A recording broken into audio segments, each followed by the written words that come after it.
السلام علیکم ورحمۃ اللہ تعالی وبرکاتہ۔ وعلیکم السلام ورحمۃ اللہ۔ الحمد للہ رب العالمین والعاقبۃ للمتقین والصلاة والسلام علی سید الانبیاء والمرسلین وعلی آلہ واصحابہ اجمعین، اما بعد فاعوذ باللہ من الشیطان الرجیم، بسم اللہ الرحمن الرحیم۔ واتخذ اللہ ابراہیم خلیلا، صدق اللہ مولانا العظیم وصدق رسولہ النبی الامین المتین الکریم۔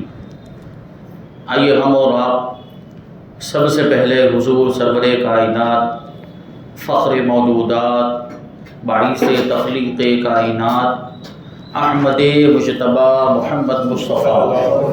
صلی اللہ علیہ وسلم کی مقدس بارگاہ میں درود و سلام کا ہدیہ پیش کریں اور پڑھیں۔ اللہم صلی علی سیدنا مولانا محمد معدن الجود والکرم وآلہ الکرام وابنہ الکریم وبارک وسلم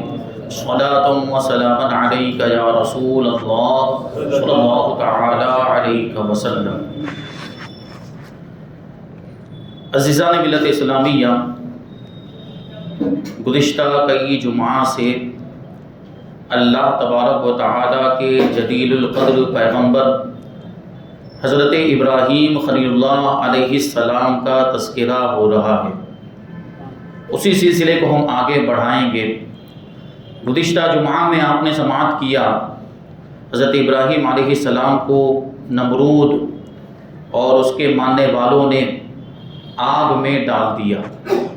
لیکن اللہ تبارک و تعالیٰ نے اپنے نبی کو، اپنے خلیل کو اس آگ میں بھی محفوظ رکھا، اور وہ آگ اللہ تبارک و تعالیٰ کے حکم سے حضرت ابراہیم علیہ السلام پر ٹھنڈی اور سلامتی والی ہو گئی۔ وہ گلشن بن گئی، گلزار بن گئی، اور اس آگ نے صرف ان رسیوں کو ہی جلایا جن رسیوں سے حضرت ابراہیم علیہ السلام کو باندھا گیا تھا۔ اس کے علاوہ اس آگ نے حضرت ابراہیم علیہ السلام کو کوئی نقصان نہیں پہنچایا، یہاں تک کہ آپ کے کپڑے پر آگ کے دھوئیں کا داغ بھی نہیں لگا۔ یہ اللہ تبارک و تعالیٰ کی قدرت کے اپنے نبی کی اس طریقے سے اس نے حفاظت فرمائی، اور جو دشمن تھے، جو کفار تھے، وہ اس طریقے سے اپنی سازش میں ناکام ہو گئے، نامراد ہو گئے، اور اللہ تبارک و تعالیٰ نے ان کو نقصان اٹھانے والوں میں کر دیا۔ فَأَرَادُوا بِهِ كَيْدًا فَجَعَلْنَاهُمُ الْأَخْسَرِينَ، کہ انہوں نے حضرت ابراہیم علیہ السلام کو نقصان پہنچانے کا ارادہ کیا، ان کے ساتھ برا سلوک کرنا چاہا، تو ہم نے ان کو سب سے زیادہ نقصان اٹھانے والوں میں کر دیا، سب سے زیادہ نقصان اٹھانے والا بنا دیا، اخسرین میں ان کا شمار ہو گیا، یعنی وہ نقصان والے ہو گئے، وہ گھاٹے والے ہو گئے۔ بہرحال آگ سے حضرت ابراہیم علیہ السلام باہر نکلے اور پھر اپنا تبلیغ کا اور دعوت کا فریضہ انجام دینا شروع کر دیا، پھر سے اپنی قوم کو سمجھایا اور ان کو اپنے رب سے ڈرایا، توحید کی دعوت دی، آخرت کے عذاب سے ڈرایا۔ لیکن حضرت ابراہیم علیہ السلام نے ان کو سمجھاتے ہوئے یہ بھی ارشاد فرمایا کہ تم چونکہ آپس میں ایک دوسرے سے دوستی رکھتے ہو، آپس میں ایک دوسرے سے محبت رکھتے ہو، اور باہمی سیرت اور طریقے میں ایک دوسرے سے جدا نہیں ہونا چاہتے، اسی لیے تم اپنے باپ دادا کے طریقے کو نہیں چھوڑنا چاہتے، اور کفر و شرک کے یہ طریقوں کو تم نے مضبوطی کے ساتھ تھام رکھا ہے، تو یاد رکھو کہ یہ جو دوستی ہے یہ اس فانی دنیا تک ہی محدود رہے گی، اس دنیا میں ہی رہ جائے گی۔ میدان قیامت میں تم میں سے چھوٹا بڑا، ہر چھوٹا بڑا ایک دوسرے سے بیزار ہو جائے گا، سب ایک دوسرے سے لا تعلق ہو جائیں گے، کوئی کسی کے کام نہیں آئے گا، یہ دوستی بھی کام نہیں آئے گی، یہ دنیا کی محبت بھی کام نہیں آئے گی، بلکہ تم میں جو پیروکار ہیں وہ اپنے سرداروں پر لعنت کرنے لگ جائیں گے، ان پر لعنت بھیجنے لگ جائیں گے کہ ان سرداروں کی وجہ سے ہم گمراہی میں مبتلا ہو گئے تھے، تو ان سرداروں کا ٹھکانہ بھی جہنم اور ان کی پیروی کرنے والوں کا ٹھکانہ جہاں بھی جہنم ہے۔ اس کو قرآن مجید میں یوں ارشاد فرمایا وقال انما اتخذتم من دون اللہ اوثانا مودۃ بینکم فی الحیاۃ الدنیا ثم یوم القیامۃ یکفر بعضکم ببعض ویلعن بعضکم بعضا ومأواکم النار وما لکم من ناصرین۔ حضرت ابراہیم علیہ السلام نے اپنی قوم سے فرمایا کہ تم نے دنیا کی زندگی میں آپس کی محبت کی وجہ سے بتوں کو معبود بنا لیا، اللہ کو چھوڑ کر ان بتوں کی پوجا کرنے لگ گئے، لیکن جب قیامت کا دن آئے گا تو قیامت کے دن تم میں سے ایک دوسرے کا انکار کرنے لگ جائے گا اور ایک دوسرے پر لعنت کرنے لگ جائے گا، تمہارا ٹھکانہ جہنم، تم سب کا ٹھکانہ جہنم کی آگ ہے اور تمہارا کوئی مددگار نہیں ہوگا، جہنم کی آگ سے تمہیں کوئی بچانے والا نہیں ہوگا۔ حضرت ابراہیم علیہ السلام نے یہ نصیحت کی۔ اس وقت جب یہ واقعہ پیش آیا کہ آگ والا واقعہ پیش آیا، حضرت ابراہیم علیہ السلام کے بھتیجے حضرت لوط علیہ السلام جن کو منصب نبوت عطا کیا گیا، جو بعد میں نبوت کے فرائض انجام دینے پر معمور ہوئے تھے، حضرت لوط علیہ السلام نے بھی یہ عظیم الشان معجزہ دیکھنے کے بعد حضرت ابراہیم علیہ السلام کی تصدیق کی۔ اس کو قرآن پاک میں یوں بیان کیا فآمن لہ لوط، کہ لوط نے ابراہیم کی تصدیق کی، ابراہیم کو سچا مانا۔ یہاں پہ آمنا کا لفظ آیا جو ایمان سے بنا ہے، یہاں ایمان لانا مراد نہیں ہے، معاذ اللہ کفر چھوڑ کر ایمان اختیار کرنا مراد نہیں، کیونکہ حضرت لوط علیہ السلام اللہ کے نبی ہیں اور نبی کبھی کافر نہیں ہو سکتا، نبی کی طرف سے کبھی کفر کا تصور بھی نہیں کیا جا سکتا، وہ تو ہمیشہ سے مومن تھے، توحید اور ایمان کا اعتقاد تو ان کو ہمیشہ سے حاصل تھا حضرت لوط علیہ السلام۔ تو یہاں پر آمنا کا جو لفظ آیا ہے وہ تصدیق کرنے کے معنی میں ہے، اس کا مطلب یہ ہے کہ حضرت لوط علیہ السلام نے حضرت ابراہیم علیہ السلام کی تصدیق کی۔ بہرحال ایک عرصے کے بعد اس علاقے میں قحط پڑ گیا، بارش ہونی بند ہو گئی اور غلہ اور اناج کی کمی ہو گئی، اور سارے غلے کے جو ڈھیر تھے اور سارے اناج کے جو خزانے تھے وہ نمرود کے قبضے میں تھے۔ جن لوگوں کو ضرورت پڑتی تھی وہ نمرود کے پاس جاتے تھے اور اناج لے کر آتے تھے، غلہ لے کر آتے تھے۔ چنانچہ حضرت ابراہیم علیہ السلام بھی غلہ لینے کے لیے نمرود کے دربار میں پہنچے۔ نمرود کو پہلے سے پتا تھا کہ ابراہیم علیہ السلام اس کی مخالفت کرتے ہیں، ابراہیم علیہ السلام کے عقائد کے بارے میں، اور حضرت ابراہیم علیہ السلام جو دعوت و تبلیغ کا فریضہ انجام دیتے ہیں اس کے بارے میں نمرود کو پہلے ہی سے معلومات ہو چکی تھی۔ چنانچہ جب حضرت ابراہیم علیہ السلام نمرود کے سامنے آئے تو نمرود حضرت ابراہیم علیہ السلام سے پوچھنے لگا کہ تمہارا رب کون ہے جس کی طرف تم ہمیں بلاتے ہو؟ حضرت ابراہیم علیہ السلام نے ارشاد فرمایا کہ میرا رب وہ ہے جو موت بھی دیتا ہے اور زندگی بھی دیتا ہے، یعنی میرا رب وہ ہے جو جسموں میں زندگی اور موت پیدا فرماتا ہے۔ یہ ایک ایسی عمدہ دلیل تھی جس میں یہ بتایا گیا کہ اے نمرود، اے خدائی کا دعویٰ کرنے والے جھوٹے خدا، تو خود اپنے آپ پر غور کر، تیری زندگی میں خود اللہ تبارک و تعالیٰ کے وجود کی دلیل موجود ہے کہ تو ایک بے جان نطفے کی شکل میں تھا جسے اللہ تبارک و تعالیٰ نے انسانی صورت عطا فرمائی اور پھر اس میں زندگی ڈالی ہے، تو تیرا وجود بھی پروردگار کے وجود کا یہ آئینہ ہے، پروردگار کے وجود کی دلیل ہے۔ تو نمرود کے پاس ظاہری طور پر اس کا کوئی جواب نہیں تھا، اس دلیل کا اس کے پاس کوئی جواب نہیں تھا، لیکن مجمع میں شرمندہ ہونے سے بچنے کے لیے اس نے حضرت ابراہیم علیہ السلام سے بحث کرنا شروع کر دیا۔ حضرت ابراہیم علیہ السلام سے وہ مناظرہ کرنے لگ گیا۔ حضرت ابراہیم نے کیا دلیل پیش کی تھی کہ میرا پروردگار وہ ہے جو زندہ بھی کرتا ہے، جو موت بھی عطا فرماتا ہے۔ اس کا مطلب یہ تھا کہ جسموں کے اندر زندگی پیدا کرتا ہے اور موت کو پیدا کرنے والی ذات بھی میرے پروردگار کی ذات ہے۔ یہ تو بڑی آسان بات تھی اور عقل و شعور والوں پر یہ بات کوئی پوشیدہ نہیں تھی کہ حضرت ابراہیم علیہ السلام کے کہنے کا مقصد کیا تھا، لیکن اس بے وقوف نے اس بات کو نہیں سمجھا، بحث کرنا شروع کر دیا۔ شرمندگی سے بچنے کے لیے اس نے یہ کیا کہ دو شخصوں کو بلایا، ایک کو قتل کر دیا اور ایک کو زندہ چھوڑ دیا، اور پھر کہتا ہے بڑی بے وقوفی کے ساتھ کہ دیکھو میں بھی زندہ کرتا ہوں اور میں بھی موت دیتا ہوں، کہ ایک کو میں نے زندہ چھوڑ دیا اور ایک کو مار دیا تو میں بھی زندہ کرتا ہوں اور میں بھی موت دیتا ہوں۔ یہ اس کی بڑی ہی نہایت ہی احمقانہ بات تھی، اس نے سمجھا ہی نہیں کہ زندہ چھوڑ دینا یا کسی کو قتل کر دینا یہ الگ بات ہے اور زندگی اور موت کو پیدا کرنا یہ الگ بات ہے. یہ حضرت ابراہیم علیہ السلام نے دلیل کے طور پر پیش کیا. اب وہ بے وقوف سمجھ رہا ہے کہ کسی کو آزاد چھوڑ دینا, کسی کو قتل نہ کرنا اور کسی کو زندہ کرنے سے عاجز ہونا, یہ اسی کو اس نے زندہ کر یہ وہ کہ زندہ کرنے سے عاجز تھا اور زندہ کسی کو موت دینے کے بعد اس میں زندگی پیدا کرنا اور کسی قاتل کو یہ آزاد چھوڑ دینا, اس کو اس نے کیا سمجھ لیا؟ کسی قاتل کو آزاد چھوڑ دینا, اسی کو زندہ کرنا اس نے سمجھ لیا تھا. حالانکہ اس کی بے وقوفی والی بات, اس کی جہالت اور حماقت کے لیے یہی کافی تھا کہ وہ عاجز تھا, کسی بھی قتل کیے ہوئے کو دوبارہ زندہ کرنے سے عاجز تھا اور کسی بھی شخص کو دوبارہ زندگی دینے سے عاجز تھا. حالانکہ وہ کیا کہہ رہا ہے کہ میں نے اس کو چھوڑ دیا تو میں نے گویا کہ اس کو زندہ رکھا. یہ اس کی بے وقوفی والی بات تھی, لیکن عقل و شعور والوں پر یہ بات بالکل ظاہر ہو گئی تھی. جو عقل مند تھے, ہوش مند, ان پر یہ بات واضح ہو گئی تھی کہ حضرت ابراہیم علیہ السلام نے ایسی دلیل پیش فرمائی ہے کہ جو سارے شکوک اور شبہات کو کاٹنے والی ہے اور اس کا جواب ممکن نہیں ہے. لیکن چونکہ اس نے نمرود نے شرم سے بچنے کے لیے ہی صحیح لیکن کچھ تو جواب دیا تھا, اگرچہ وہ جواب سراسر باطل تھا. اس لیے حضرت ابراہیم علیہ السلام نے ایک دوسری دلیل دی کہ جس کا ظاہری طور پر کوئی معمولی جواب بھی نہ دیا جا سکے. ایسی مضبوط دلیل حضرت ابراہیم علیہ السلام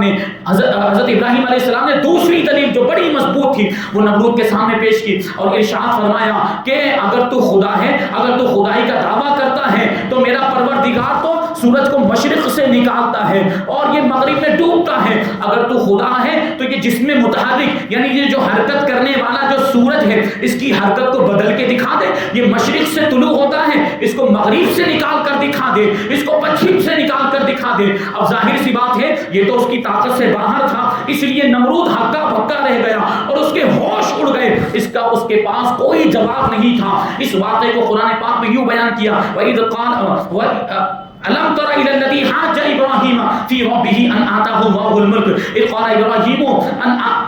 ربي الذي يحيي ويميت قال انا احيي واميت قال ابراهيم فان الله ياتي بالشمس من المشرق فاتي بها من المغرب فبهت الذي كفر والله لا يهدي القوم الظالمين. اور اے محبوب, کیا آپ نے اس شخص کو نہیں دیکھا جو حضرت ابراہیم علیہ السلام سے جھگڑا کر رہا تھا اپنے رب کے بارے میں, حضرت ابراہیم کے رب کے بارے میں جھگڑا کر رہا تھا اور اس بنیاد پر جھگڑا کر رہا تھا کہ اللہ تبارک و تعالیٰ نے اس کو بادشاہت عطا فرمائی. حضرت ابراہیم علیہ السلام نے کہا کہ میرا رب وہ ہے جو جلاتا بھی ہے اور مارتا بھی ہے, تو اس نے بھی جواب میں کہا تھا کہ میں بھی جلاتا ہوں, میں بھی مارتا ہوں. پھر حضرت ابراہیم علیہ السلام نے کہا تھا کہ میرا رب تو وہ ہے جو سورج کو مشرق سے نکالتا ہے, اگر تو خدا ہے تو تم مغرب سے نکال کر دکھا. فبہت الذی کفر, تو کافر کے ہوش اڑ گئے, کافر حیران و پریشان رہ گیا. اور اللہ تبارک و تعالیٰ ظالموں کو ہدایت نہیں عطا فرماتا, ظالموں کو رہنمائی نہیں عطا فرماتا. تو یہاں پر وہ لاجواب ہو گیا, مناظرے میں ناکام ہو گیا, مناظرے میں شکست کھا گیا. حضرت ابراہیم علیہ السلام کی جیت ہو گئی.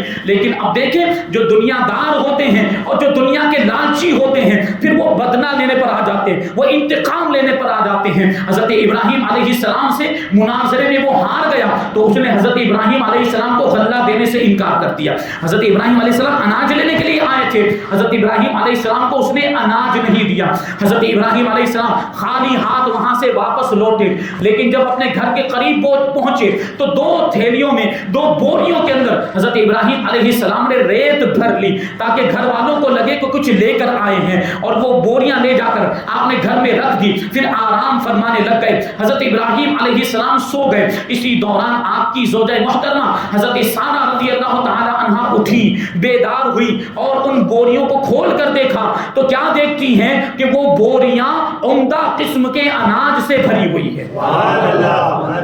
حالانکہ حضرت ابراہیم علیہ السلام نے اس میں کیا بھرا تھا, اس میں ریت بھری تھی, لیکن یہ خدا کی قدرت کہ اس میں ریت کی جگہ پر عمدہ قسم کا اناج آ گیا تھا. حضرت سارہ رضی اللہ تعالی عنہا نے اس میں سے کچھ اناج نکالا اور کھانا تیار کیا. حضرت ابراہیم علیہ السلام بیدار ہوئے تو دیکھا کہ کھانا تیار ہے, تو اپنی زوجہ محترمہ سے پوچھا کہ یہ اناج کہاں سے آیا, تو آپ کی بیوی نے جواب دیا کہ یہ انہی 2 بوریوں میں سے میں نے نکالا ہے جو آپ بھر کر لائے تھے. حضرت ابراہیم علیہ السلام سمجھ گئے کہ یہ اللہ تبارک و تعالیٰ کی طرف سے عطا کیا ہوا رزق ہے, اللہ تبارک و تعالیٰ نے ہمیں یہ روزی عطا فرمائی.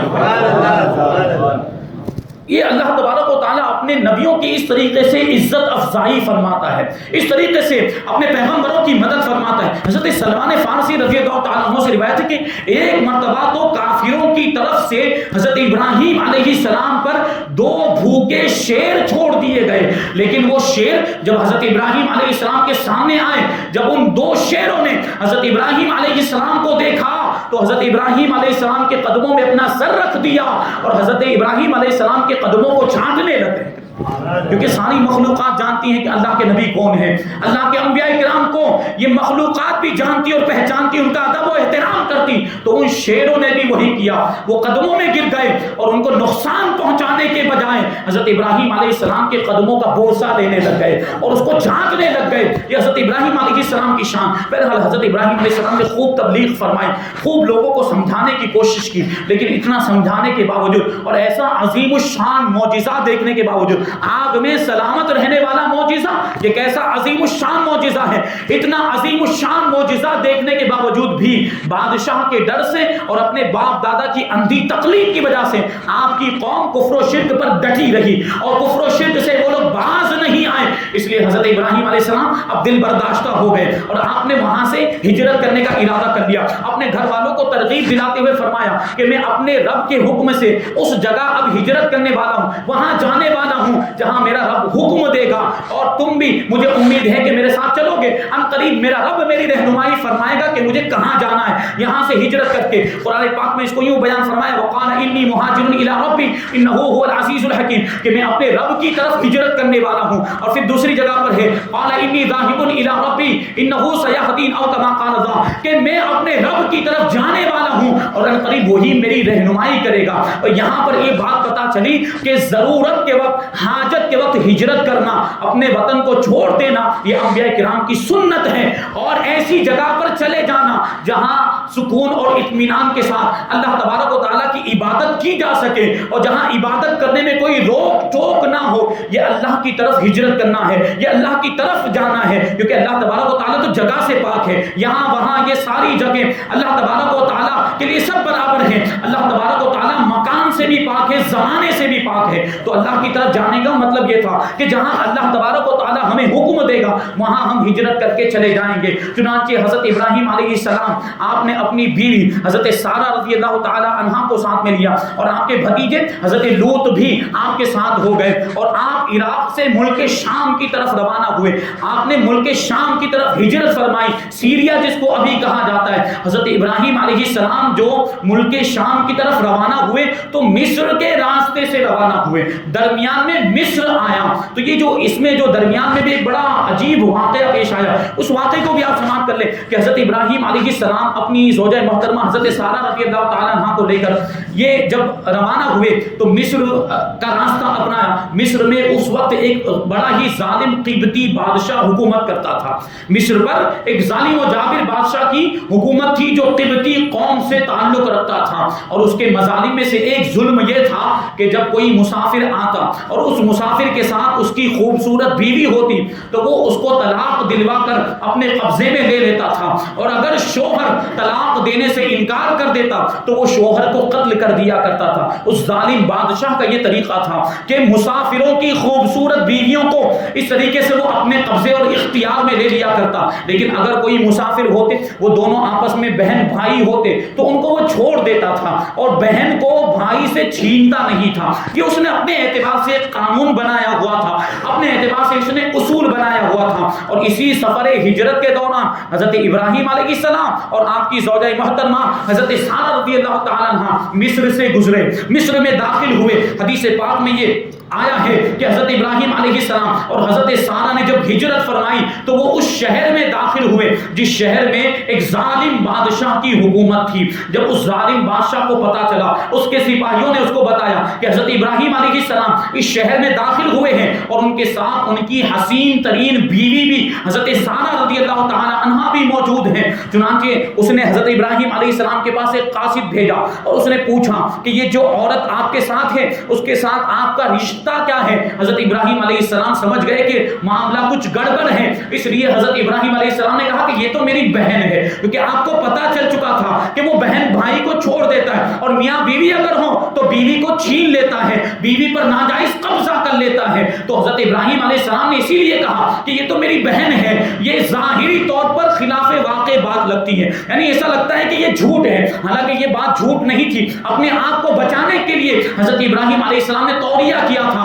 اور حضرت سارہ کو جو اپنی بہن کہا تھا وہ چچا زاد بہن ہونے کے رشتے کے ناطے کہا تھا کہ وہ آپ کی چچیری بہن تھی، اس اعتبار سے بہن کہا، یا یہاں پر دینی بہن مراد ہے، ایمانی بہن مراد ہے۔ حضرت ابراہیم علیہ السلام نے آگے جو جملہ ارشاد فرمایا اس سے اس کی تائید ہو جاتی ہے۔ حضرت ابراہیم علیہ السلام وہاں سے واپس آئے اور حضرت سارہ رضی اللہ تعالیٰ عنہ سے کہا کہ تم مجھے جھٹلانا مت، کیونکہ میں نے ان لوگوں سے یہ بات کہہ دی ہے کہ تم میری بہن ہو، یعنی میری دینی بہن ہو، کیونکہ اس وقت اس سرزمین پر میرے اور تمہارے سوا کوئی بھی مومن موجود نہیں ہے، تو اسی ایمانی رشتے کے ناطے ہم ایک دوسرے کے بھائی بہن ہوئے، ورنہ تو وہ میاں بیوی تھے، لیکن ایمانی رشتے کے اعتبار سے یہ بھائی بہن ہو گئے۔ اس لیے حضرت ابراہیم علیہ السلام نے حضرت سارہ کو بہن کہا تھا۔ یہ کوئی جھوٹ بات نہیں تھی، یہ واقعے کے مطابق تھی، یہ ایک حقیقت تھی جو حضرت ابراہیم علیہ السلام نے مراد لیا تھا، جو معنی مراد لیا تھا۔ حضرت ابراہیم علیہ السلام نے کہا، بہرحال حضرت سارہ کو وہ بادشاہ نے بلایا، اپنے دربار میں بلایا، حضرت ابراہیم علیہ السلام کو باہر ہی رہنے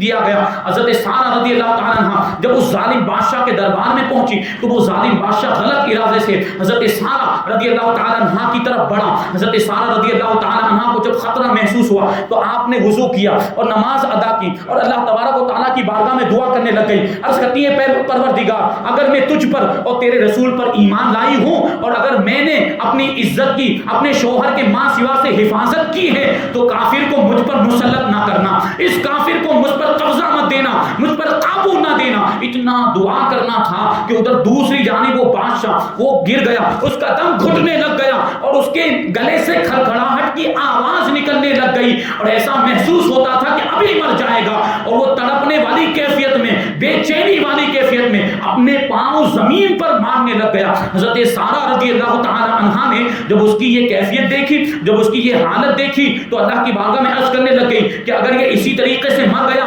تو لوگ کہیں گے کہ سارہ نے بادشاہ کو قتل کر دیا ہے، اس لیے اے پروردگار اس کو بچا دے، اس کو معاف کر دے۔ چنانچہ اللہ تبارک و تعالیٰ نے اس کو معاف کر دیا اور وہ اچھا ہو گیا، وہ تندرست ہو گیا۔ لیکن جب اچھا ہوا تو پھر وہی شیطانی خیال اس کے دل میں آیا، اور پھر سے حضرت سارہ رضی اللہ تعالی عنہا کی طرف غلط ارادے سے بڑھا، بری نیت کے ساتھ حضرت سارہ رضی اللہ تعالی عنہا کی طرف گیا۔ پھر حضرت سارہ رضی اللہ تعالی عنہا نے وہی نماز پڑھنے کے بعد دعا کی کہ اے پروردگار، اگر میں تجھ پر ایمان لائی ہوں، تیرے رسول پر ایمان لائی ہوں، اور اگر میں نے اپنے شوہر کے ماں سوا سے اپنی عزت کی حفاظت کی ہے، تو اس کافر کو مجھ پر مسلط نہ کرنا، اس کافر کو مجھ پر قابو نہ دینا۔ دوسری مرتبہ بھی ویسا ہوا، دوسری مرتبہ بھی اس کا دم گھٹنے لگ گیا، اور دوسری مرتبہ بھی وہ زمین پر اپنے پاؤں مارنے لگا۔ دوسری مرتبہ بھی حضرت سارہ نے اس کے لیے دعا کی، اللہ تبارک و تعالیٰ نے اس کو تندرست کر دیا۔ لیکن تیسری مرتبہ پھر یہی واقعہ پیش آیا، تیسری مرتبہ پھر حضرت سارہ رضی اللہ تعالیٰ عنہ نے اس کے لیے دعا کی۔ اب اس کافر کو سمجھ میں آ گیا کہ یہ کوئی معمولی خاتون نہیں ہے، تو وہ کیا کہتا ہے، حالانکہ اس کو اعتراف کر لینا چاہیے تھا کہ یہ اللہ کی ولیہ ہیں اور ایک نبی کی زوجہ ہیں،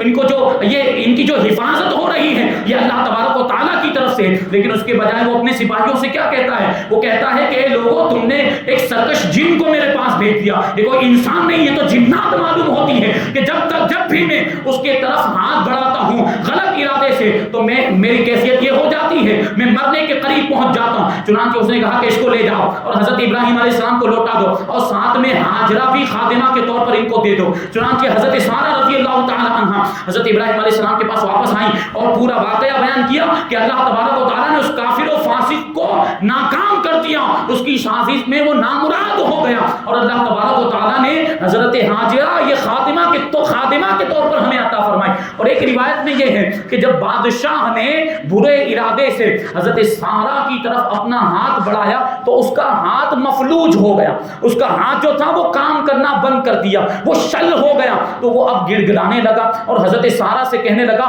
کہ آپ اپنے رب سے دعا کیجئے کہ میرا یہ ہاتھ اچھا ہو جائے. تو حضرت سارہ نے دعا کی تو اس کا ہاتھ اچھا ہو گیا. لیکن ہاتھ اچھا ہونے کے بعد پھر سے اس نے غلط ارادے سے حضرت سارہ کو چھونا چاہا. تو حضرت سارہ اللہ تبارک و تعالیٰ نے آپ کی ایسی حفاظت فرمائی کہ دوسری مرتبہ بھی اس کا ہاتھ مفلوج ہو گیا. پھر وہ رونے لگ گیا, پھر وہ گڑ گڑانے لگ گیا اور کہنے لگا کہ آپ اپنے رب سے دعا کیجئے کہ میرا یہ ہاتھ اچھا ہو جائے, میں آپ کو کوئی نقصان نہیں پہنچاؤں گا, میں آپ کو کوئی ضرر نہیں پہنچاؤں گا. تو دوسری مرتبہ بھی حضرت سارہ رضی اللہ تعالی عنہا نے اس کے لیے دعا کی, اس کے حق میں دعا کی تو اس کا ہاتھ اچھا ہو گیا. اب وہ اپنے سپاہیوں سے کہنے لگ گیا کہ اے ظالموں, تم نے جنات کو میرے پاس بھیج دیا, اس کو واپس لے جاؤ اور حضرت ابراہیم کے حوالے کر دو. حضرت سارہ رضی اللہ تعالی عنہا جب واپس آئی تو حضرت ابراہیم علیہ السلام کھڑے ہو کر نماز ادا فرما رہے تھے. اور اشارے سے پوچھا کہ کیا معاملہ ہوا, تو حضرت سارہ رضی اللہ تعالی عنہا نے پورا واقعہ بیان کیا کہ اللہ تبارک و تعالی نے اس فاسق و فاجر کو کس طریقے سے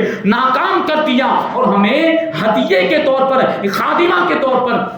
ہاجرہ رضی اللہ تعالی عنہا عطا کی گئی ہے. یہ حضرت ہاجرہ رضی اللہ تعالی عنہا جو خادمہ کے طور پر عطا کی گئی, لیکن بعد میں حضرت ہاجرہ رضی اللہ تعالی عنہا سے حضرت ابراہیم علیہ السلام نے نکاح فرمایا تھا اور حضرت اسماعیل علیہ السلام حضرت ہاجرہ ہی کی اولاد میں سے ہیں. حضرت اسماعیل علیہ السلام حضرت ہاجرہ ہی کی اولاد میں سے ہیں اور حضرت اسماعیل علیہ السلام کی اولاد میں ہی یہ عرب کے جتنے بھی لوگ حضرت اسماعیل علیہ السلام کی اولاد, اور حضور پاک صلی اللہ علیہ وسلم بھی حضرت اسماعیل علیہ السلام ہی کی اولاد میں سے ہیں. تو بہرحال حضرت اسماعیل علیہ السلام کیسے پیدا ہوئے, اور حضرت اسماعیل علیہ السلام کے پیدا ہونے کے بعد حضرت ابراہیم علیہ السلام کو حکم ہوا تھا کہ اپنی بیوی ہاجرہ کو اور اپنے پیارے بیٹے حضرت اسماعیل کو ایک بے آب و گیاہ میدان میں, ایک ریگستان میں چھوڑ کر آ جاؤ. جو مکہ مکرمہ کے تعلق سے حکم ہوا تھا ان کے وہاں پر چھوڑ کر آؤ. تو حضرت ابراہیم علیہ السلام دل پر پتھر رکھ کے اپنے بیٹے, اپنے پیارے بیٹے حضرت اسماعیل کو اور حضرت ہاجرہ کو وہاں پر چھوڑ کر آئے. پھر اس کے بعد واقعات کی ایک تفصیل ہے اور اس کے بعد ہی حضرت اسماعیل علیہ السلام کو قربان کرنے کا بھی حکم آیا تھا. تو وہ قربانی والا واقعہ بھی انشاءاللہ تبارک و تعالی ہم آئندہ اسی سلسلے میں شامل کریں گے. اللہ تبارک و تعالی کی بارگاہ میں دعا ہے کہ جو کچھ بھی بیان ہوا اس پر ہم سب کو عمل کرنے کی توفیق عطا فرمائے, ہمیں بھی اسلام کا پیغام دوسروں تک پہنچانے کی توفیق عطا فرمائے اور دین اسلام کے لیے ہمیں بھی قربانیاں پیش کرنے کی توفیق عطا فرمائے. وما علینا الا البلاغ. السلام